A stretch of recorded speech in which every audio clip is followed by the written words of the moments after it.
Today is my podcast with Adrian Goleby. Adrian is a guitarist, artist, philosopher, producer, and many other things. He is from Australia. We've actually never met in our lives, but we came to know each other on the internet, and I have to say, Adrian is quickly becoming one of my better friends. We had a true meeting of the minds in this conversation. We covered a lot of topics, and while there was enough convergence for us to cleanly get to a lot of these topics, there was enough divergence that it actually made for a very spirited and illuminating conversation for both of us. I would have to say that we both learned something every time we talk together, and we talk a lot on podcast and off podcast. We've had a lot of really, really nice conversations.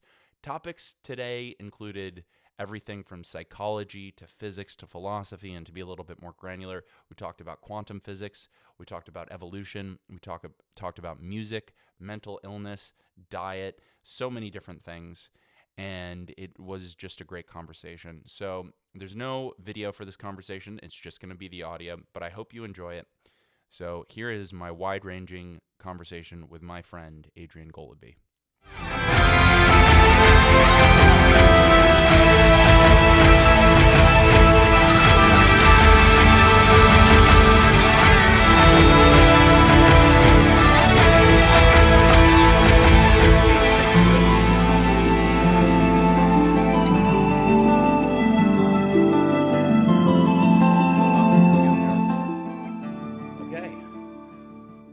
So I'm here today with Adrian Goleby. Adrian and I kind of struck it off on the internet, and we had a bunch of crazy philosophical conversations. It turns out he's a member of a really, really awesome band called Caligula's Horse, among other things.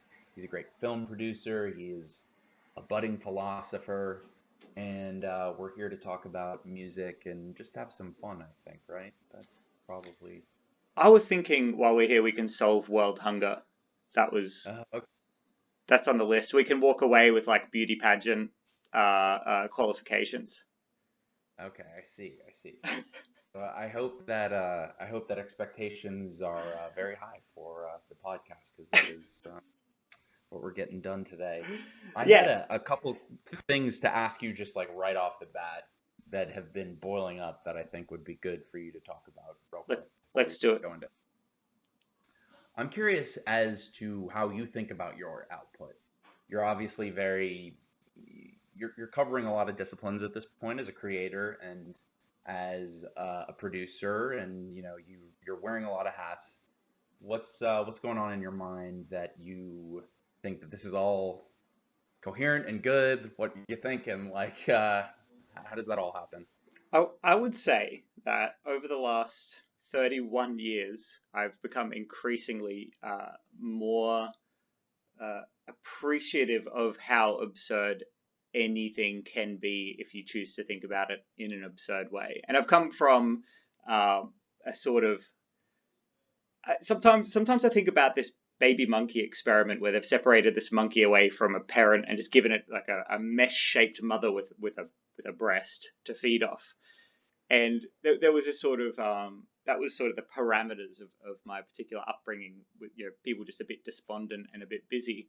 So I kind of started filling in my own world whenever I could, and that is kind of exciting. So I think that because there was no real boundaries put on what I was doing and where I was going with it, it became extremely easy to find novelty.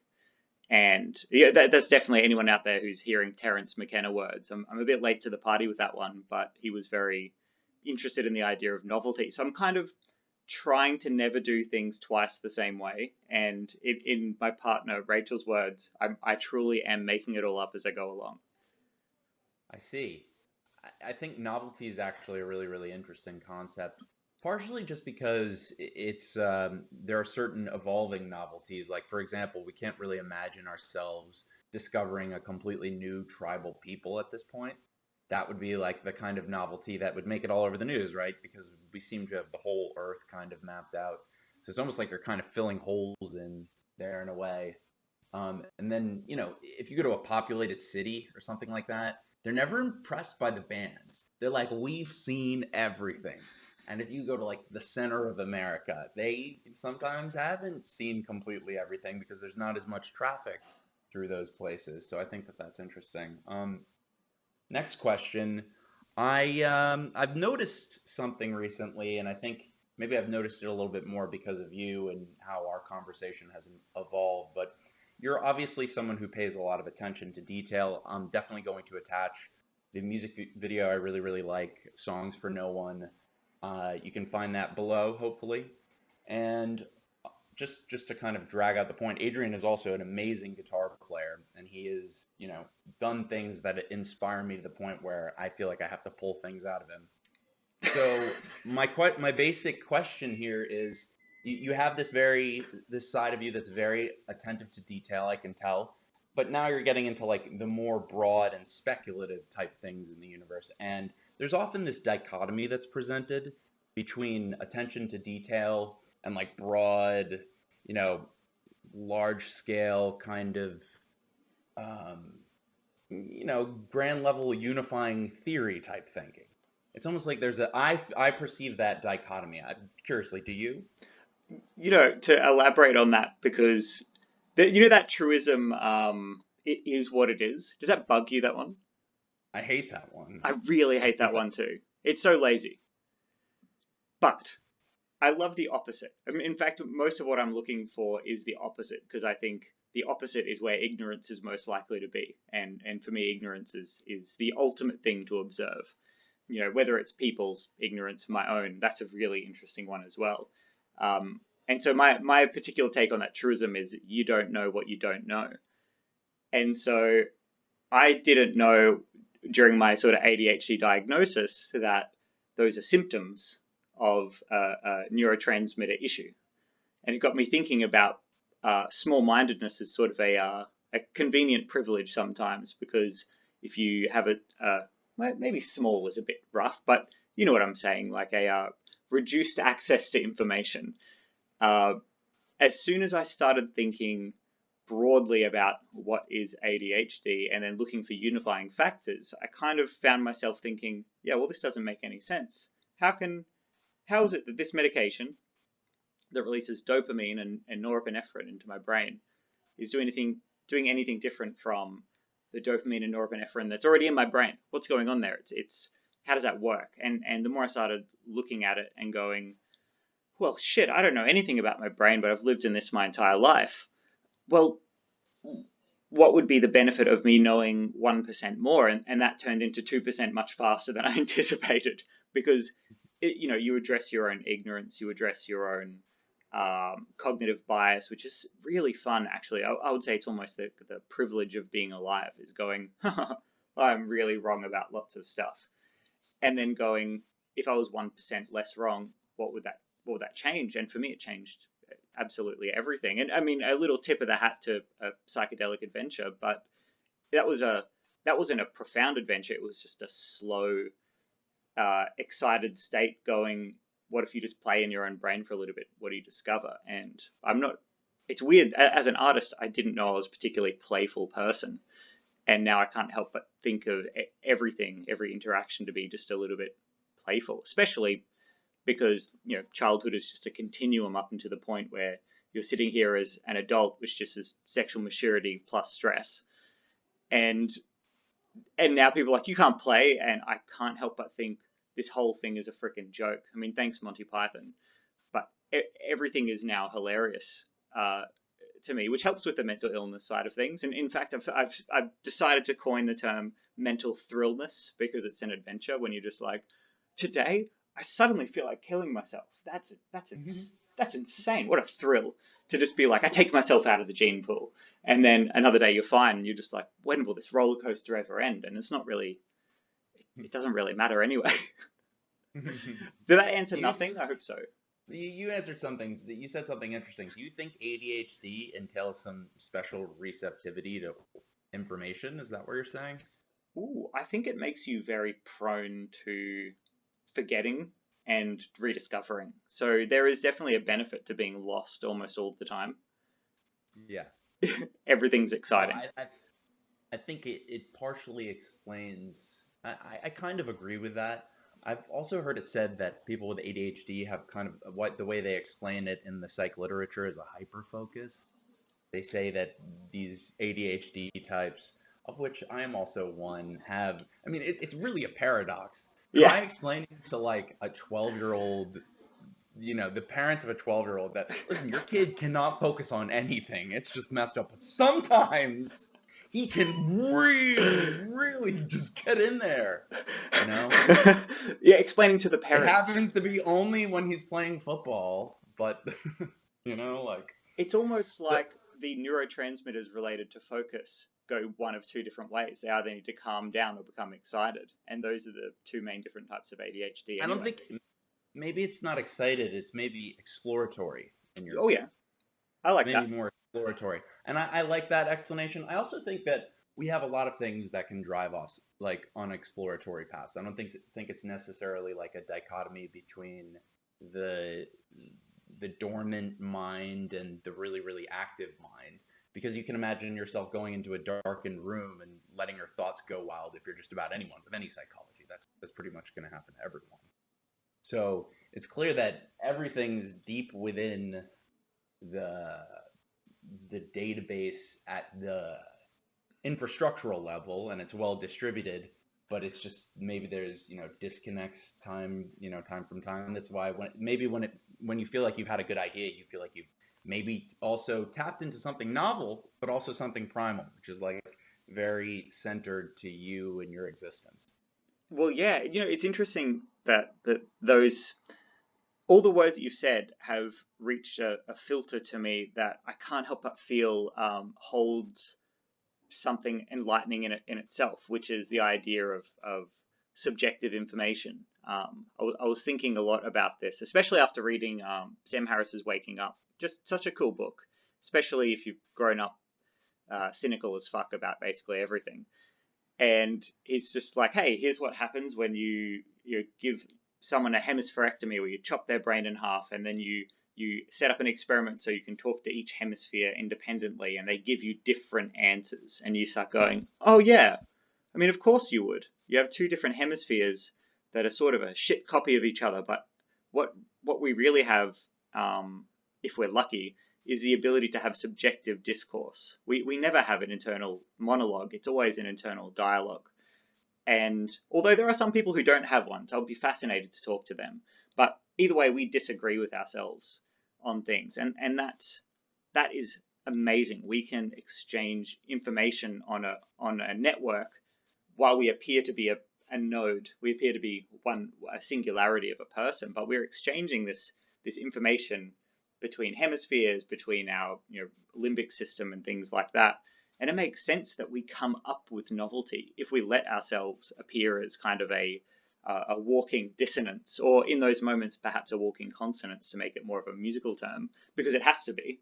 You said grand unified theory, and it kind of has to work this way. And I'm putting a lot on the line to kind of talk this way because people throughout history who've started claiming this. I feel like Nietzsche was on his way, but he kind of lacked the modern information available. And to unify something like your brain chemistry with consciousness, with art, man, how exciting if you get that right and go, well, yeah, if you can have a constructive internal dialogue, if you accept the fact that those are two information exchanging devices, and every now and then they're just going to agree, and that's an idea. That's a good idea, at least. That's an idea you're gonna see through for a little while until you get bored, which is where the ADHD part is interesting. I have to say, I have some level of... I just see my camera fall. Oh, okay. All right. You ready? I'm going to record in a second. I'm going to respond to what you said. Okay, so I have to admit I have some contempt for information-laden theories of mind. And it's one of the problems I have with Sam a lot, because it seems like this more or less kind of Newtonian mechanical version of cause and effect is being applied to these transactions in the mind. And by his own admission, and by the admission of anyone who's really being honest, the origins of those representations is completely unknown. So without a original velocity is, or maybe the resting velocity of those things is one way of putting it, right? Because you're inferring that this whole thing is a causal system, right? No way of measuring the initial state of that system. And by the way, there's also no conceptual way of explaining the concept of original intentionality, which is just how the human mind has any symbols, in it to begin with. I mean, if you're going to believe people like, I don't know, Sam Harris, you're going to think that that answer is just simply coming.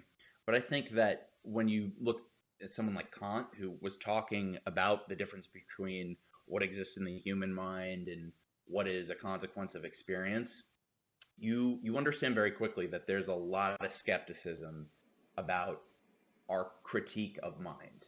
Like, you Mm. come to sort of understand that without some of the pieces put together, the whole system could be different than we think it is. And maybe one way of me deflating the information theory of mind with that kind of logic in hand is to say that the brain is encrypted differently than we think, differently than we would think of a computerized system. Or another way of thinking about it is that it operates by non-physical principles. Mm. That's the one. That's the one where you start really going down the rabbit hole, and that's the one where I find myself compelled a lot of the time, simply because maybe it's just me with my free will, but I have a general skepticism about how far our intuitions are going to take us, Mm. and not to say that it's very restrictive. I just think that this idea that we're not really programmed or we're not really evolved to understand the really higher order stuff, that makes sense in my mind. What is you know what I really love is that you've come from a background that has I I love the idea that I can say words, which, let's face it, is sound wave information converted from analog into digital, transmitted out to you, and then you can send that through your neurons, which fire in electrical charges, which have, you know, like waves of electromagnetism, which then output into perception.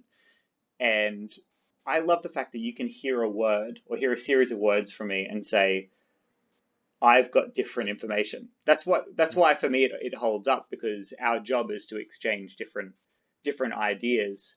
Our job as humans. I like finger quotes, by the way. It's too funny not to do them now. Our job is to exchange these particular ideas and try to figure out what's going on here. So it's fantastic that your training and your insights are able to sort of hold mine to be accountable. I think it's a much more civil discourse about, well, what about this? Well, what about that? In this instance, there are so many. There's almost like an envy of mine where I'm like, shit, I wish I kind of went back 10 years and did some more rigid study, but I'm kind of in that fortunate other side where I've done none, and now I'm just left with my insights and trying not to be a complete and total madman about it. Try to avoid the psychosis of believing yourself far too much.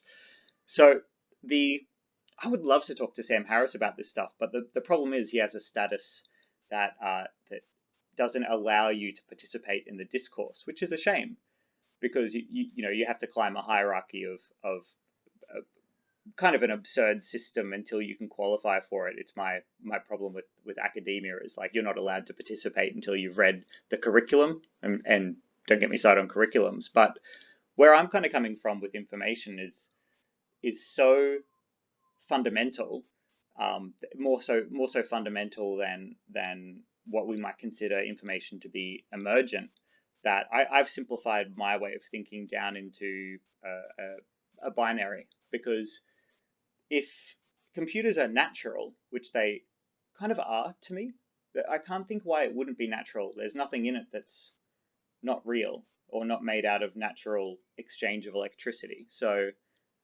that we have to have, and if I'm interested in grand unified theory, which maybe is just a long set of analogies, but this is the one that holds it all together. So it's, I hope you've got your underwear on for this one.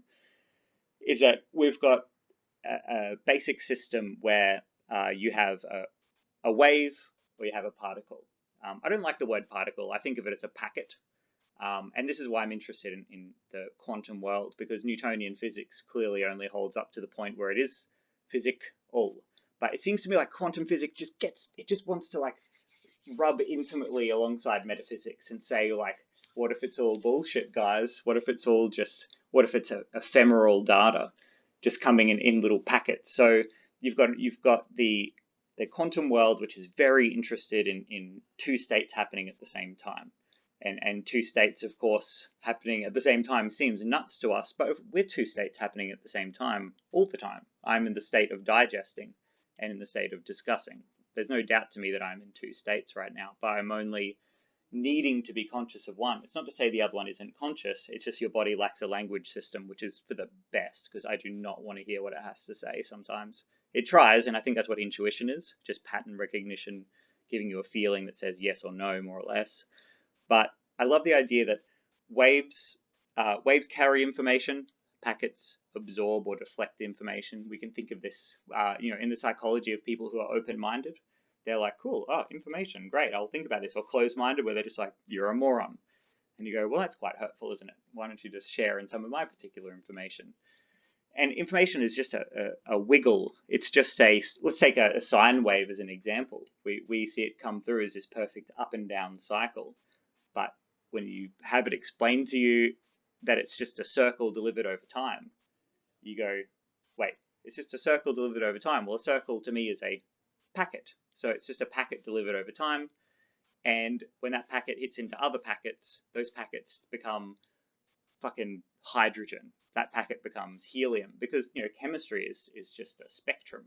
It's a gradient of complexity of particular packets, and we are a sum of particular packets that exchange information in waves to each other. So our discourse is an information discourse. So I tie everything into that, and I'm sure if I was to say everything out loud that I was thinking while I'm walking along thinking about things, I would be escorted immediately and taken away, and someone would look after me. But it's become so freaking helpful in intuiting science, especially science I don't know. So that's really exciting, because I'll be like, okay, let's try to intuit something based on this particular theory. How do these waves interact? Is it a wave system or is it a particle system? How do waves interact? How do particles interact? What are we? Like, what are people in society? Shit, we're kind of packets interacting via waves. Are those waves consonant with you, or are they dissonant with you? If you're able to accept the dissonance, then that is a weird type of consonance. I think that's the 7 chord, that's the 5 chord, that's the like dominant sound in our music. It's an uneasy dissonance that you've come to accept until you're just like, someone please give me consonance. That's an enormous thing to be able to do, is to take the full amplitude of shit that happens and say, yeah, I'll deal with this for a couple more seconds. Like, that's pain. That's the reward of exercise. So that's a rant that could go for hours, but I hope that kind of gives you, I don't know if it's a rebuttal. I think it's just context. I think it's just the idea that the micro can inform the macro. I think Yeah. it's just kind of the idea that there's simplicity that that appears to be just simplicity, but it's actually a model of something, and it has a signature to it. It is one way of maybe putting it in a physical system, and that it can be grown out, and that when it's grown out, it entails both, things that originate in that system, and I would say sometimes some externalities, like something that is, even coevolution. Like, so if you imagine, the lions in a certain place are getting faster, so they start killing off more of, the hyenas quicker. So the slower ones are the first to die. The hyenas actually get faster slowly over time, because the ones who were slower got eaten off. It's kind of like that. It's also like, I mean, in that sense, what I really mean is that it's kind of as if there's a symbiosis too. It's not just the micro and the macro kind of fighting against each other.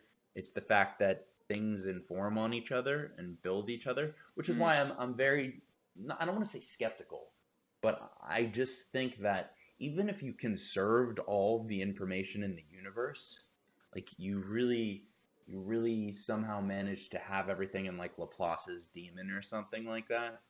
Is that different from Maxwell's demon? I think it is, yeah.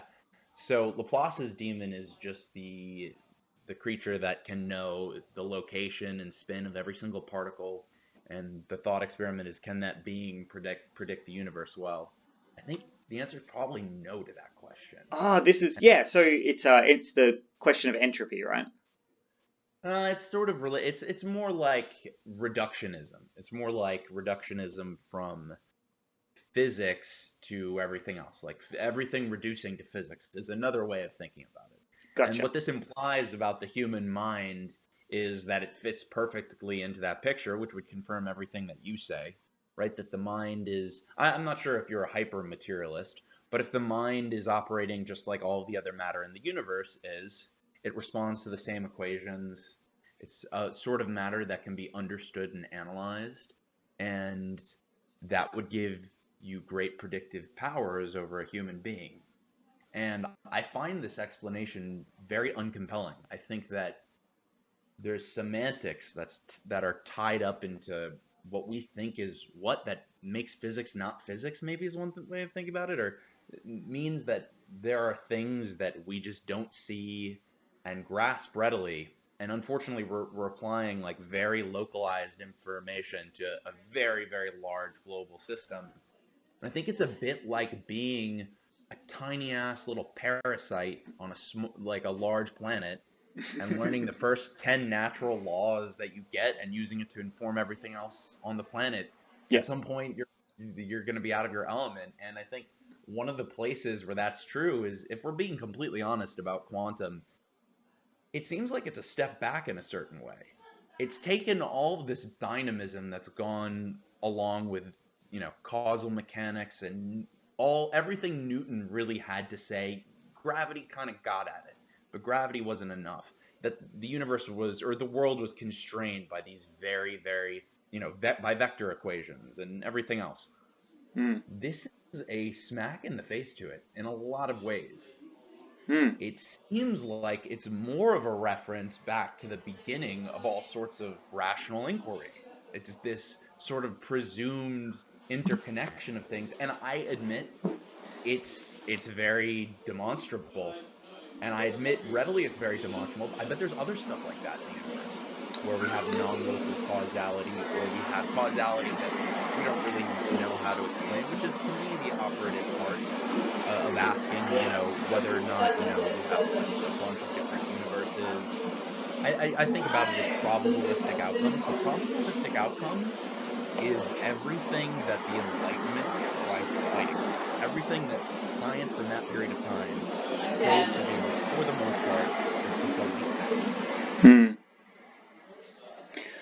What is, because oh man, it's so freaking exciting even thinking about these things. And for context, for anyone listening, it's 8:30 in the morning for me, and I'm going to be buzzing all freaking day from this, because this isn't the best part about this conversation, is that anyone listening can be excited by the fact that we're able to A, live in a time where not only can you discuss this, but B, you can listen to this and you can choose to listen to it harder.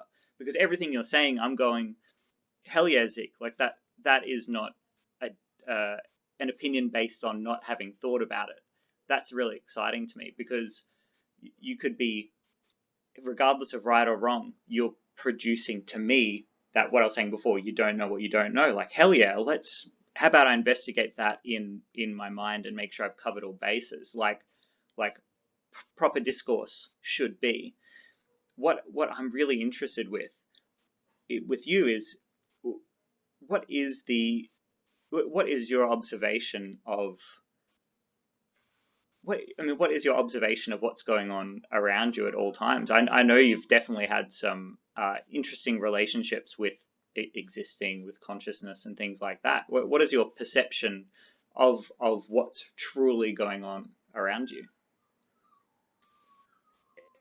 I don't think in these terms. That's definitely one thing I'll say. And the one thing that I will admit about that is, if you do have this grand unifying sense of the universe, it does give you some insight to a lot of things. Yeah, If you assume that type of reductionism, I want to go back to one thing you just said a moment ago, though, before I even go into this, and sure. it's this idea of the nobility of disagreement. Hmm. Just this idea that there is a certain nobility in renouncing your own ego to someone else, and it's really, really important because increasingly we're seeing animosity in discourse that doesn't really need to be fueled by animosity.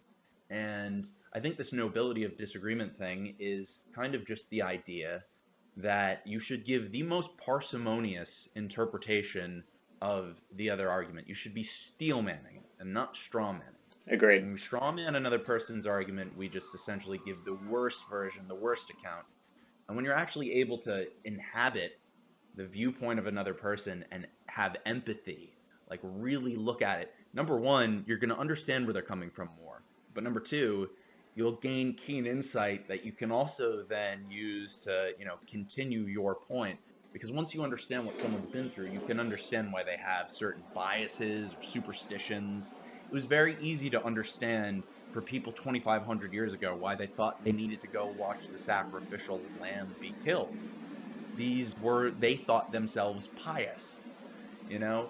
So, we know differently today, but as far as surety goes, that's another thing Aristotle kind of mentions in the Ethics. I think we're speculating so much of the time, and it causes me to be intellectually humble about a lot of topics, because I don't think part of my whole point is the side of evolution that we're talking about now that kind of explains why we have some blind spots in our judgment. I think those blind spots are more like big blind spots. And having some humility about that is a way easier thing than just trying to assume that you're going to get everything firmly under your fingers and through your eyes.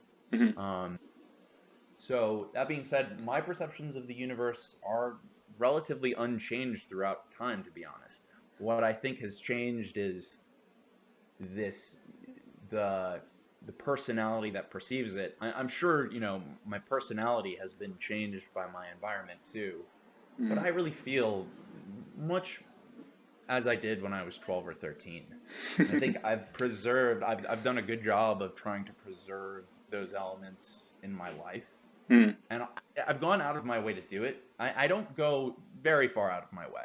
But if there's a way for me to retain less stress, and if there's ways for me to indulge in the things that I love to do, all kinds of different things that I loved to do when I was a kid. And now I can do stuff that I dreamed about doing as a kid, as, a potentially mature adult. I love going axe throwing.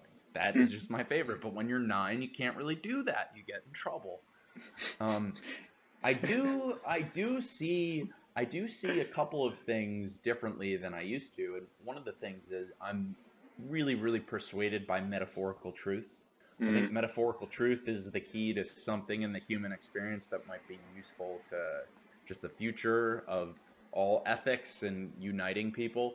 And I have a very fantastical outlook on science and philosophy, and it's hyper unreductionistic. It's kind of just the idea that you can take pleasure in certain disciplines becoming more mingled up. Like, it really makes sense for the archaeologists and the historians to be talking, and for them to blend their disciplines and for them to work together. They need each other Completely. But to take the psychology all the way to physics and make that the same thing, it's a very difficult prospect. It's more like you're trying to, crossbreed two.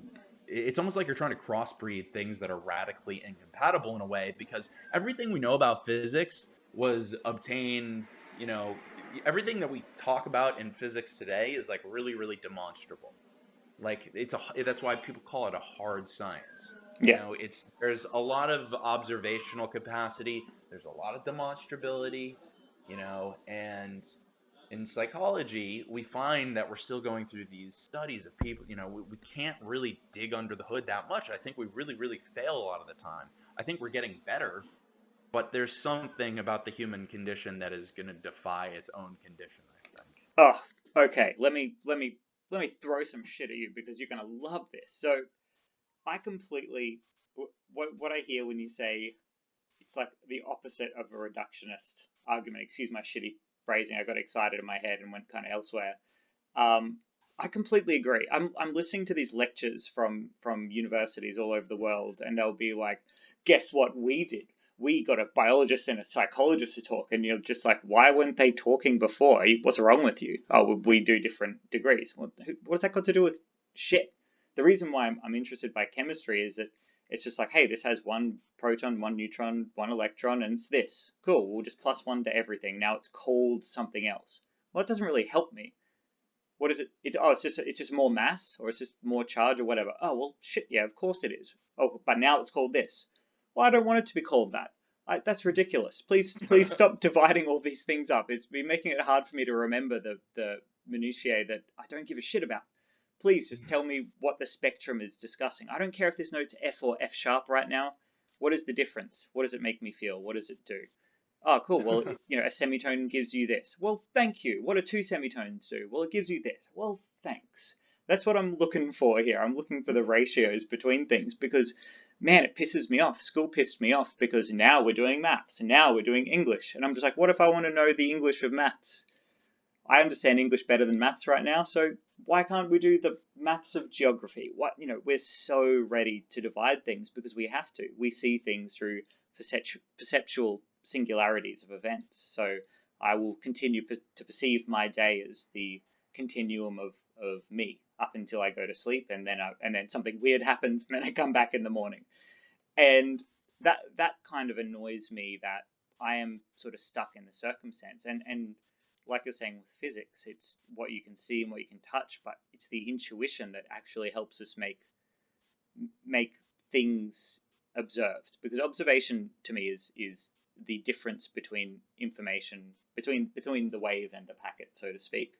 And quantum theory has just stumbled upon the metaphysics, if you ask me. I think it's explaining the weirdness of time. I think it's explaining the weirdness of existence, which would be something like, I'll do my best to outline this. I'm so sorry if it gets dry for about a minute. My brain will die being dry for this long, but in this double slit eraser experiment, they're firing this, let's just call it a photon, just a little packet of light, so packet of a wave, which is kind of cool. And they're firing it through these slits, and they're expecting to see this interference pattern, which would indicate it's a wave. And it does, Adrian, but I lost your video. Your video. Oh no! Hold on. I'll Oh, it gets so exciting. You were on the Rutherford's gold foil experiment. How's that? Nope. Nothing. Okay.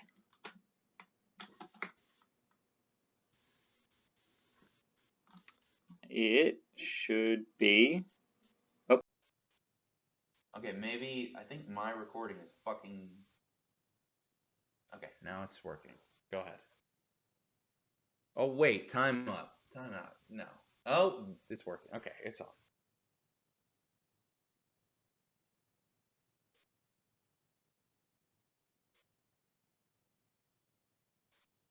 Yes, we can do.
Well, once you've kind of concluded that psychedelics don't present, they reveal, you see things through kind of a different light. I think there's something about a frank hallucination that is maybe programmed in our evolution to be fundamentally scary for some reason, where maybe our brain, maybe the fearful brain, or the brain that's in flight mode, or the brain that is weakened for any other number of reasons, resorts to hallucination because it's kind of a warning. It's like a low fuel warning almost. And I think that we deeply have learned that for a long time. And it's only been in the last, couple of thousand years that human ingenuity has gotten to the point where we've really been able to explore psychedelics and making them more potent and kind of getting really, really quick access to that stuff. You can talk about the stoned ape theory. The thing is, we don't really have any perspective for what a stoned person at that time or a stoned young sapiens would have thought. So there's no real perspective there.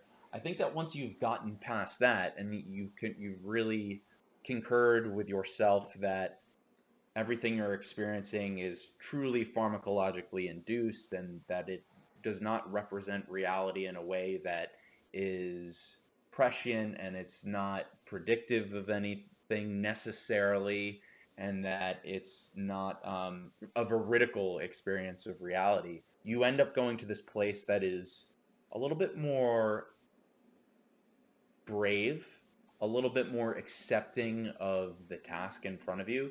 And I think that that's the thing that we try to take from the psychedelic experience and bring to humanity. Classic. You're a mess, man. I'm a grown man. It's okay. I was trying to put my leg up. I was getting really invested in that as well. What happened? And it dragged the cord down? Yeah.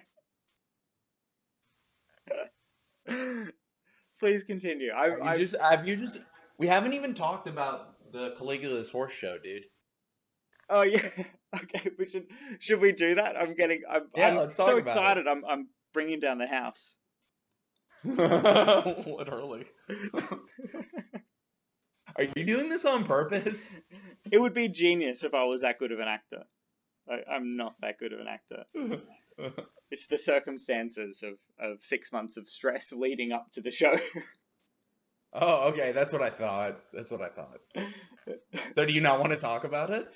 I would have to say the most interesting part about doing a live stream show, and I did all the animations for it, 70 minutes of animations, is what happens to you as an artist when you've agreed to something ridiculous and you don't have a choice but to do it. And did you not have a choice because once you say that you're going to do something, you have to follow through? Okay. Yeah. That's a good way to be. I can't knock that way of being. I think that is the way to be. It's a risk. But oh my god, we're short so many people who killed themselves over that kind of shit. I just can't. It definitely. There's a part of me that can't just process it. It's definitely the mental thrillness side of things. That's the wow, I've really committed to doing. Stop falling! How are you still falling? You're on the ground. My camera has decided to continue falling further into the ground. I thought it was already on the ground. How much further was there to fall? It was apparently more. Okay, all right. So making quick art really fast with not a lot of direction is terrifying because you can't look anywhere else, but you can look anywhere else for inspiration, whatever that is, right? So an interesting little fact about me that I learned through yes, we're tying together psychedelics, go us. But my most interesting revelation through psychedelics was learning that I don't have a visual imagination whatsoever. Nothing. I have no pictures behind my eyes. I have no pictures in my head. I can't remember a face unless it's in front of me. I know who it is, but it's metadata to me. Looks like this, looks like that. I didn't know that was a thing until kind of sitting there and I learned to meditate, to experience psychedelics as close to the source as possible. Like sitting there and going, what is the psychedelic doing? Can I observe it?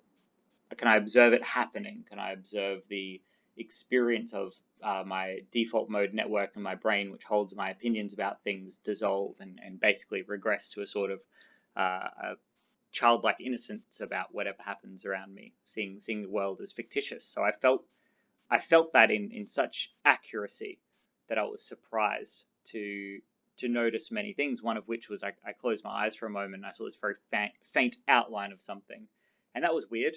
What a weird thing to suddenly see something in your head for basically the first time, and then realized, why am I making visual art? That's a very strange thing to do. But then I realized, oh, it's translation. I'm just translating ideas into something that I can see. It's actually useful. Well, shit. The downside is that if I think about my girlfriend's face right now, not there. It doesn't really appear in the joyous wonder that it is. But the thing about creating art on such a tight schedule is that you are left to conceptualize whatever it is you can. Not whether it's good, because good is a point of much discussion, right? as I'm sure most of your degree is like punching you in the back of the skull, thinking goodness, what is goodness, what is good. I didn't even care. I was like, what is in time? What is something I've never seen before that I would like to see? That's a stupid thing for a human to think about. What's something I've never seen? That's everything, really, when you don't have a visual...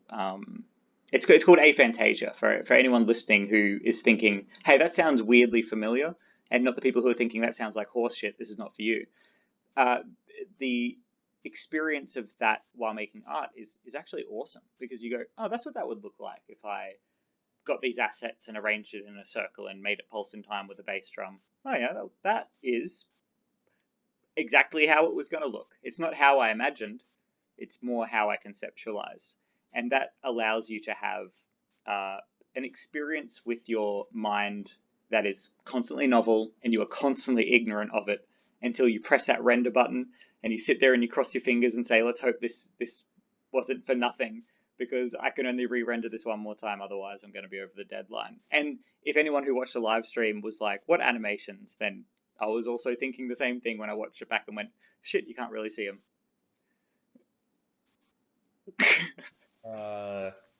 Yeah, I mean, it reminds me of this idea when people were challenging the legality of pornography in the 80s. One of the arguments in this country, one of the arguments was like, how do you even define pornography? And I forget who it was, said some famous quote. It's, I don't know what pornography is, but I know it when I see it.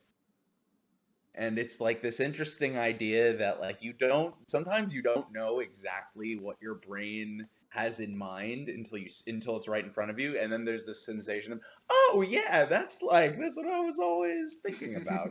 But you weren't. You had some like platonic form of that thing, kind of, but it's almost like triggering in a way.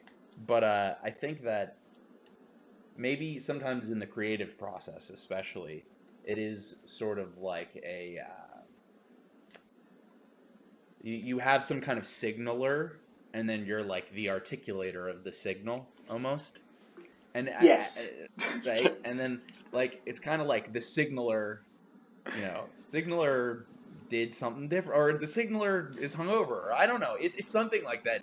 I want to use mind states, but it's like the signaler changed, and then the articulation changed, and then it's really, really frustrating when the signaler is doing like something like visual art, but you're not a visual artist. I see visual art in my head, but I don't do it. And like I've never really made an organized attempt, and that is like some blue balls. Like I hear like all kinds of like, I mean, there's all kinds of stuff in my brain that's wasted. Like all kinds of classical music plays in my head that you've never heard before, but like also some really, really juvenile, like deeply rooted gibberish that like I've like known for a long time that is just like stupid. Like I'm not even gonna say them, but they're words that don't even rhyme. Sometimes they have a rhythm or something. They had like this like apish kind of like pulse to them. I don't even know what to explain about my gibberish. But where does that stuff come from is another question. Yeah, what is the noise? Well, I have this theory about evolution, which, I mean, it's not a new theory, but it's just this kind of idea that once you have a certain amount of human beings, you're likely to evolve certain ones that have different crazy nonsense in their brains than other ones, and that it's not like easy to quantify it from one root, and it's not easy to like say that this is the underlying condition that produced this type of behavior, or it's possible to do, but it takes a lot of people. But somewhere in my brain there, I will tell you this, somewhere in my brain and in most people's brain is this at a concert, right? It's not learned. It's certainly not, it's something that people just can kind of do, even when it's the first time when they're a kid and they figure it out, what everyone's doing, they can clap and they can keep the time. We have some kind of like impish clock in us, and it's like it's an ape clock. It's not, it's like, it's very like, and it comes from, I think, like very, very long time ago. Like it's one of the most ancient things about us, like our sense of rhythm. Yeah. It's a very, very far-reaching thing. It's way beyond sapiens. It's from apes. They know something about it. They're not telling us. I don't know. Maybe they know what happened, but I've got an insight about that. Yeah, I like thinking about that too, because what you actually get is eventually those things become relics. So there's all kinds of theories, and like the evolution, like sex selection is one thing that people talk about, and the science around trying to figure out which abilities are specifically obtained for sort of growing your chances of finding a mate. And one of the things they do is they look cynically at all these situations, and it's like, if you started playing guitar when you were 16, it's different than if you started playing guitar when you were 9. Or like, it's kind of like, we're just going to basically assume that this is a fitness indicator that you're trying to grow. Happily, I started before I knew what girls were. Okay, so don't even try to come at me with this. You're innocent. But everyone else who started playing when they were 20 or some shit, don't think you're fooling me. You're not fooling anybody. You're fooling yourself. And whatever, you can practice. What a treat. What a treat to fool yourself. And it's a funny thing. So like, if you look at these sets of behaviors that we're evolved to do, art is just an extension of that, right? It's become more and more dynamic, but it's probably been always tied to this basic kind of like instinct to entertain and broaden the mind. And how do you do that if you don't have, a more broad mind at some point? Holy shit, man. Do you have a complete respect for people that don't have the affliction of chaos, or the apparent affliction of chaos in their mind, where you're going, how are you doing that? And they go, doing what? And you're going, anything, without the impending craziness that's just telling you, like, what if wood was water and you were a fish, and if you go down deep enough, like where you just go into that insane fiction and you're not allowed to say it out loud. I think that's a fairy tale. I think people just get better and better at hiding their emotions through stoicism and through discipline. And I think that, to be honest, that's not like, I don't even want to chastise that. I don't want to say anything negative about that approach to life. I do meet people who do seem like they are very desensitized.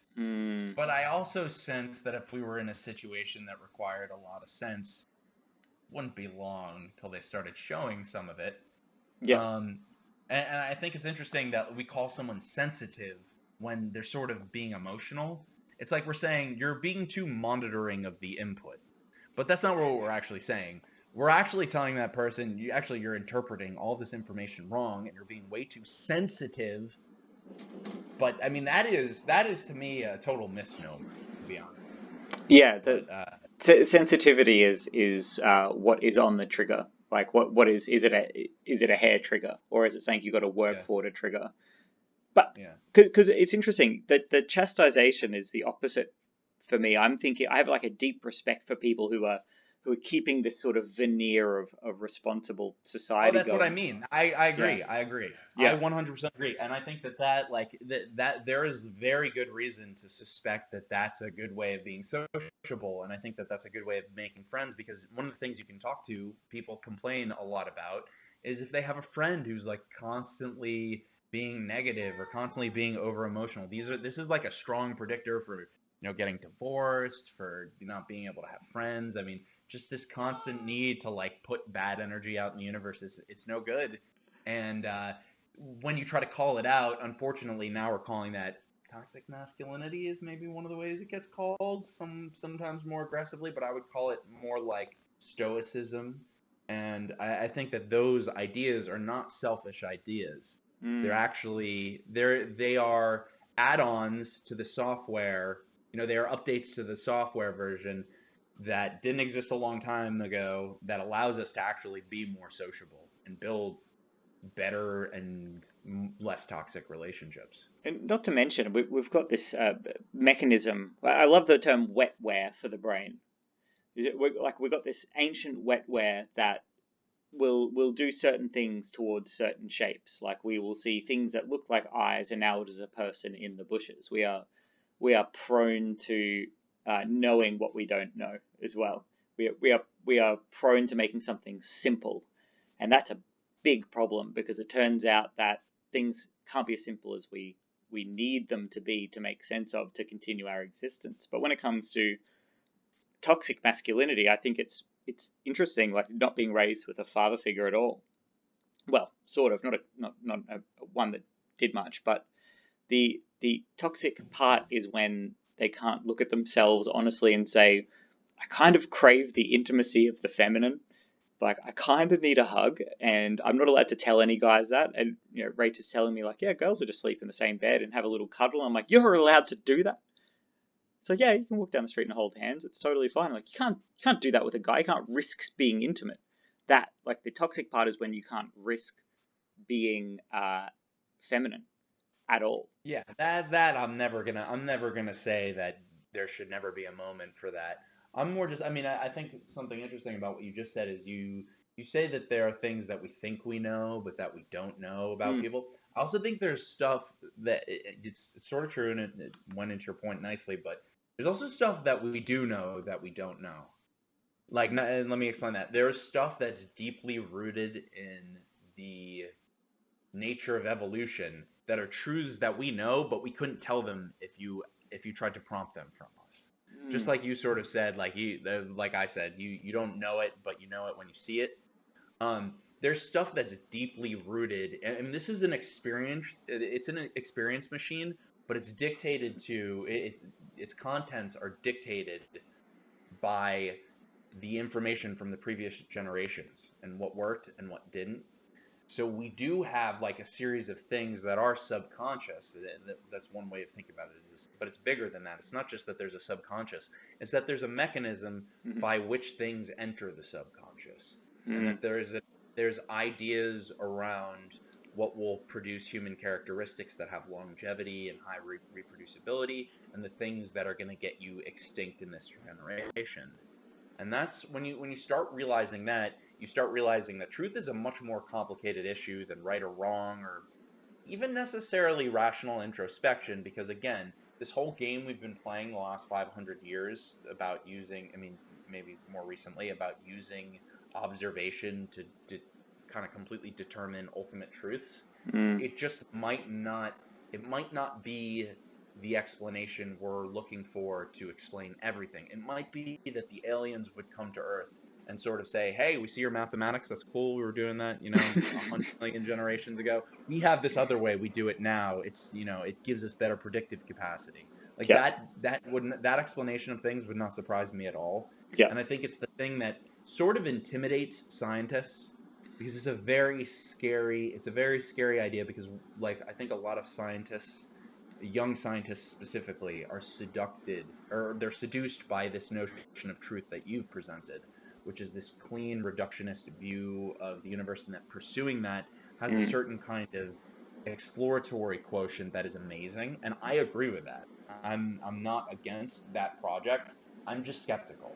I'm very, very skeptical. And I get more and more skeptical when I see that things that we took for granted in the picture of physics the last couple hundred years ago are readily disproven. And I know that in science, the ethic must be to constantly work towards better explanations. But what you see more is paradigm shifts. We see whole hops of the paradigm, and they just go and they go and they go.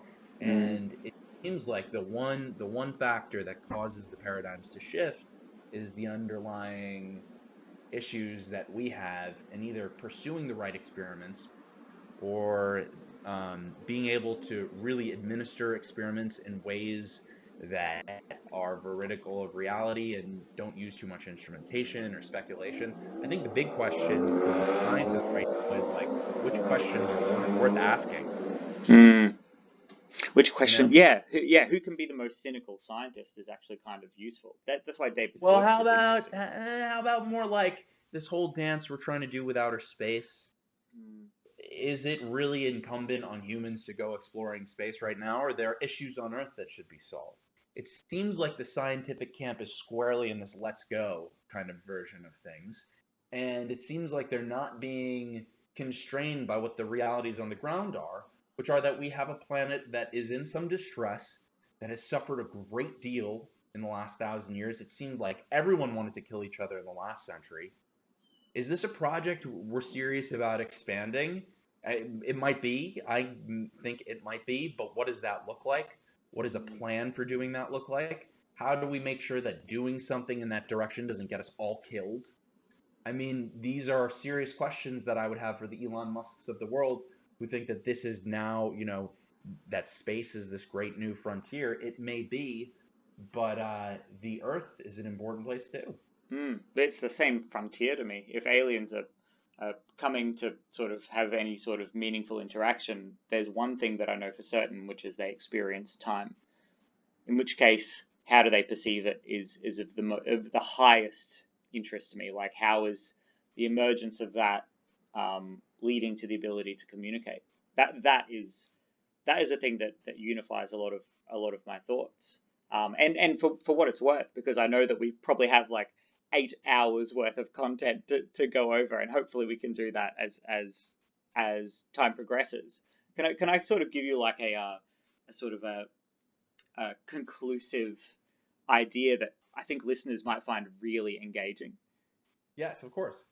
especially when it comes to art, especially when it comes to um, new ideas, especially when it comes to novelty. I could elaborate quite extensively with this, but the science of time is for me the most important. If you look at my journals from as old as I can remember, all I'm interested in is time. I don't have enough of it. It's running out. Why can't I manage my time better? Time, time, time, time, time.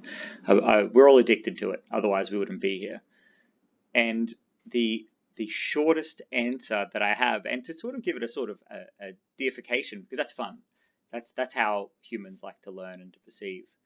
I love the idea of time being the shy artist, the shyest artist, and it's perpetual in the way that it needs to be observed. It is shy, but it needs to be observed. Perhaps it's a narcissist. It's definitely amoral. Doesn't give a shit.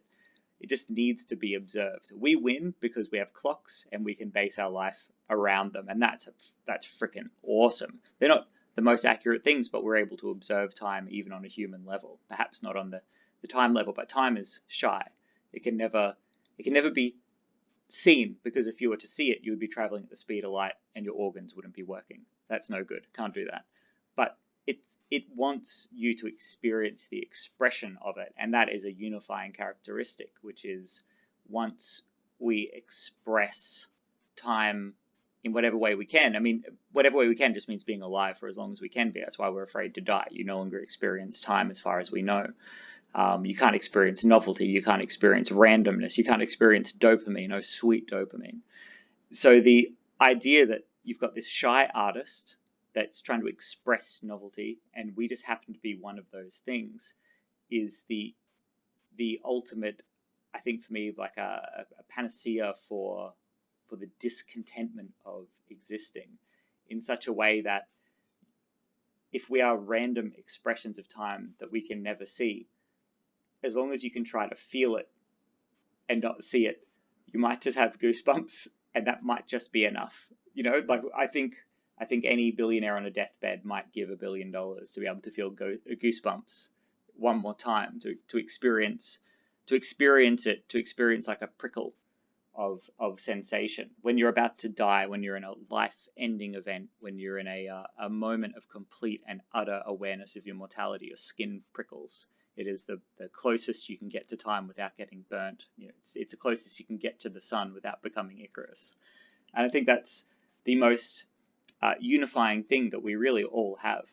We can talk about the physics and we can talk about the metaphysics, but I really think the philosophy of the experience of time is perhaps the most beautifully tragic thing that we can never experience in its complete visibility. And without saying God once, because that's nonsense, that's just wishful thinking.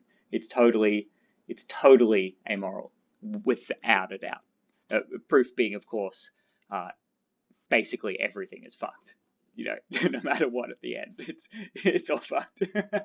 So that's like a conclusive statement. If you live like you're trying to see time for what it is, if you're trying to see time moving in the most vacant air, if you're sitting in a still room and you look for it, you won't be able to see it, but you'll definitely be able to feel it, because you'll be able to think from second to second, and that's a freaking privilege to be able to do that. It makes decisions much more arbitrary. It makes life more absurd. It makes mental illness, mental thrillness, because you realize I'm just an expression of time that can never really see the source.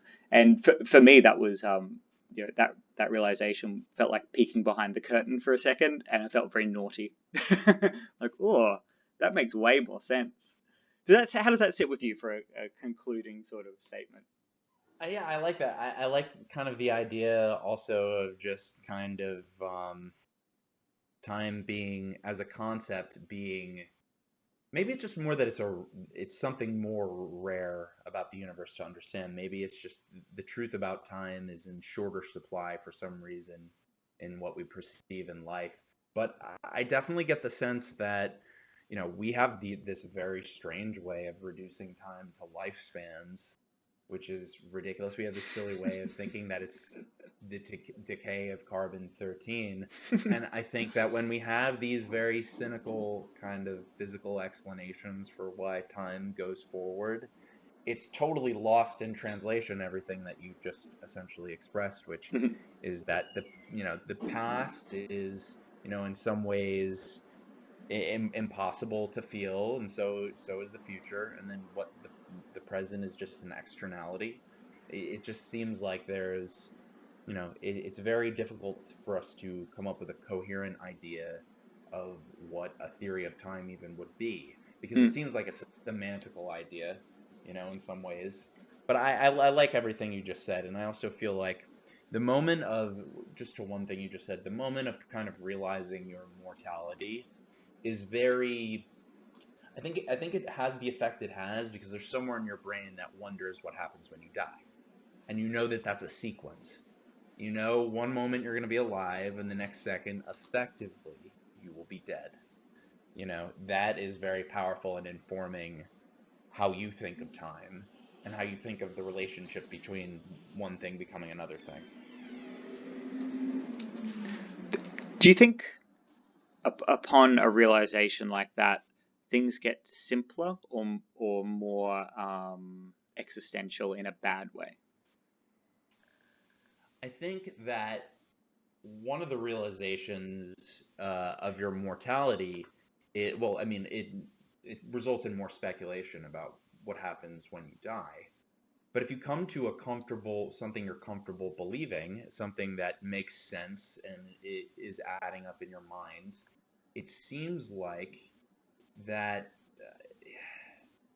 It seems like everything that happens beneath it is kind of moot, So I don't necessarily have intuitions about it. Is another way I'd respond to that question. That's awesome, because as you know, maybe it's Plato with the idea of the, how does he put it?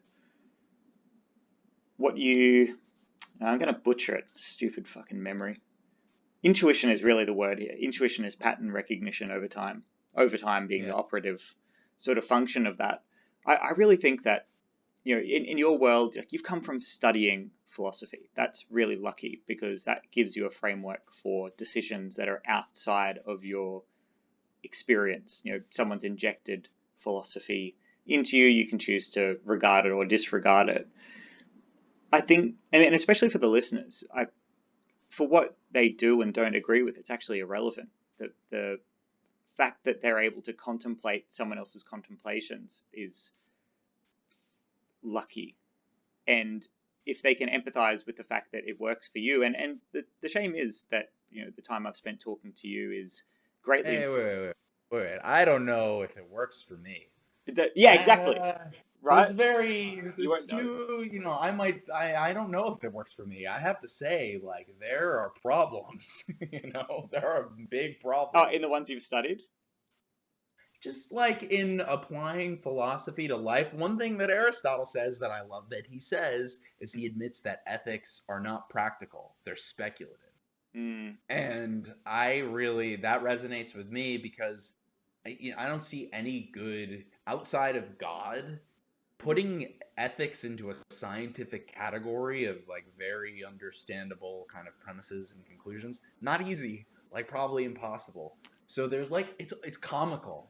It's comical to talk about ethics in a way because it's not referencing anything real. You're really, really speculating a lot when you're talking about right and wrong. That's what I believe a lot of the time. Now, when there are obvious cases where I know that like my like anger is triggered by like some horrible thing, I know to say that that's wrong.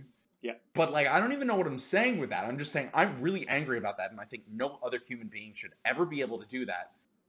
I don't know exactly why. I can't be positive. It's kind of like, what is that Daniel Schmachtenberger thing? Or I guess it's not his, but it's the eternal Tao. Tao is the unspeakable Tao. It's something like that. Sounds like the shy artist to me. It's like the ethics are there somewhere, but I don't have them in hand. I know it works for like having fun with your thoughts and using philosophy to try to enrich your life and enrich your ability.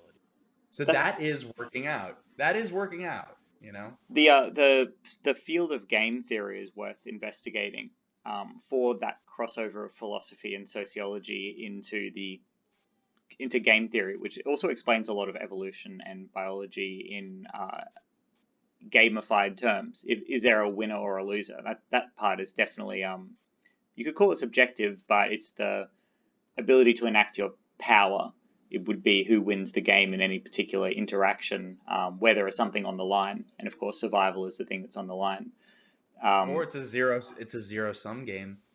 Yeah. Oh, yeah. Oh, man, you would love game theory because that really ties into. No. I like game theory. I think sometimes it just it gives you this very cynical version of reality where everything's a negotiation and everything's like fundamentally predatory, and you start noticing things in your life that you wouldn't be noticing if it wasn't for the fact that you know who John von Neumann is, and like some things about game theory. Like it makes you paranoid sometimes. Like I don't know if I love that I learned game. I think it's an absurd thing. That's why I dig it. I'm just like, holy shit, someone's trying to quantify the game that everyone, especially when you're in a room full of guys and there's one good-looking girl, and you start to look around, you're going, wow, there are some interesting interactions started up just then. Someone just started a motor of survival somewhere, and the loneliest guys, the most confident guys, there's a game, and it's the strangest thing. And one of the guys is gonna like take his tank top and make her stupid with it, and one guy's gonna play guitar, and one guy's gonna explain that his parents own some oil company. Like everyone has different ideas. Yeah, it's very precarious game to be playing. And then the twist is she's a lesbian, doesn't give a fuck. Right, and how does that change? It's a zero-sum game. Zero-sum. She wins. She wins in that moment. Terrible. The neutral population wins. Yes. How about we leave some stuff in the tank for a potential down the line collab, because if we can do a live stream as well and get some people engaging, that would be so fun. Yeah, let's do that. Do it on Instagram maybe somehow. Hell yeah. And I think feedback for something like this, coming from the fact that I'm avoiding, like we talked before we started, I'm avoiding Dunning-Kruger interactions where I don't want to proclaim I'm an expert on anything. In fact, I would be terrified to be an expert on things because people would take my advice. But if anyone is getting to this part and thinking, I have some problems, I disagree. I agree. Let's hear it. That'd be Okay. great. That sounds good. All right. Should I? Thank you, Adrian, for coming. All right, let's try that again. We're gonna cut this part. Okay. Well, I hope you guys all enjoyed my conversation with Adrian. I think we're gonna do another one soon. Thank you for being with me here today, Adrian. You're very welcome. You're a goddamn shining emissary of information, and I'm excited for your listeners to get to know you a bit more. All right, I'm gonna stop the recording. I freaking hope it worked. I keep getting these little bursts of paranoia, just like. Yeah, I don't know.